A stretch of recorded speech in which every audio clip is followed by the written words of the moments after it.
always in parallel, only parallel, never in series, only in parallel. Pressure relief valve.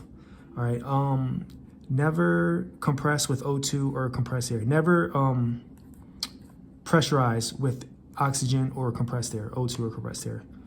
Refrigerant vapors can cause heart palpitations, and this goes, they may ask you if you're in a situation like that, or what's the safest device to use. Scuba, which the U means SCBA, it's like breathing apparatus machine, because sometimes the refrigerants and different gases that you can take the oxygen out of the air and cause death, which does happen. I don't know how many times a year, but there was multiple stories during HVAC school where they told the people, that that got close to losing life, have losing life from things like vapors, lack of oxygen, electricity, stuff like that. So refrigerant vapors can cause heart palpitations. Scuba equipment is what can be used to help prevent that. Cylinders, they're gonna ask questions.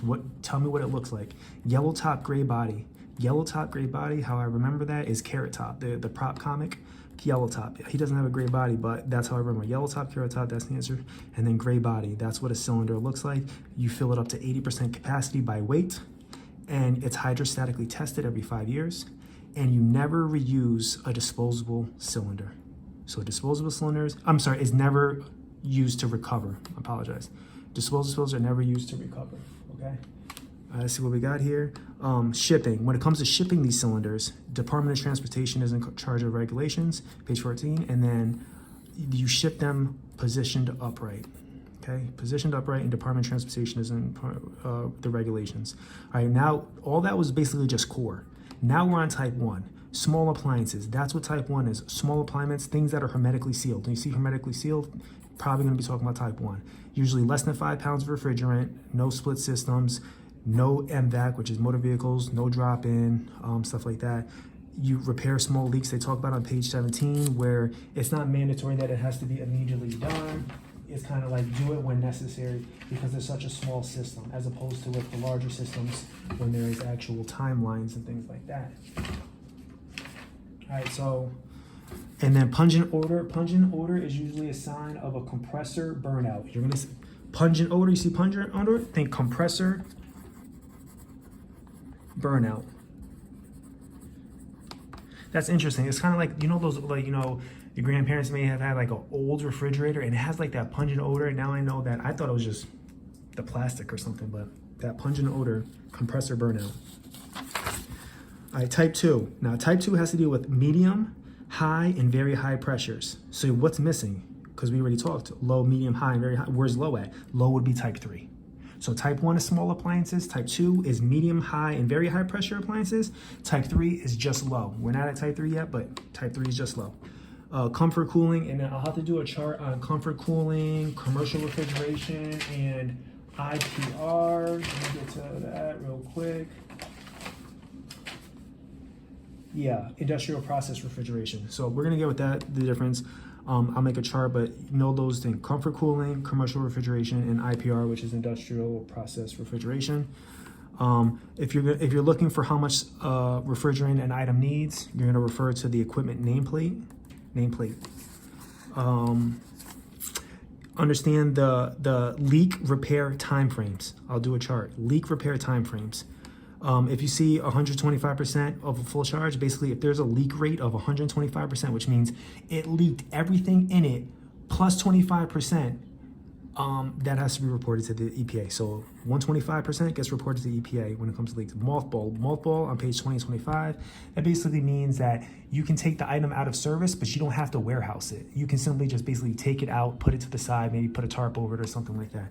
That's mothballed. Record keeping, page 21. You have to keep records for 3 years. Keep records for 3 years, and it's the responsibility of the owner-operator to be in charge of that. Let me make sure it's 3 years and not 5. I think it's 36 months. Give me 1 second. 3 years. 3 years. 36 months, owner-operator. 36 months, owner-operator. You have to keep your records for 3 years, which is 36 months, and the owner-operator is responsible for keeping track of those records. Leak detection, page 21, where we talk about after assembly. Municipal water supply. So this is important because that's going to pop up. It may only pop up once, and seeing how it's a 100-question test, that's still 1%. When you see municipal water supply, like a city water, that's when I think municipal city, municipal water supply, think water-cooled condenser.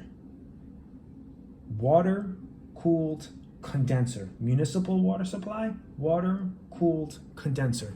All right. Below the receiver, they're usually talking about where the connected service will look like the recover. Face your refrigerant from the condenser outlet when the condenser is below the receiver. All right, so that's just telling you the location of where you would get the refrigerant. The rain is room from the recovery system. That's so bottom of 21 recovery techniques. Check out that one. Below the receiver. That question popped up like twice, and what they're asking is condenser is below the receiver. So basically talking about reducing recovery time, where to connect the hose, stuff like that. All right, so right here, page, so number 53, page 22, where we talk about high, low, medium, and very high chart. This is the second chart that I was talking about, where it's a little more written out, where they give you not only the poundage, pressure, and that can be broken down into a spreadsheet with 3 columns. All right, maybe more if I had some words, but so it's because there's a lot of words on it, and it can be stripped. So page 21, high, low, medium, and very high pressure chart, the pounds and stuff like that.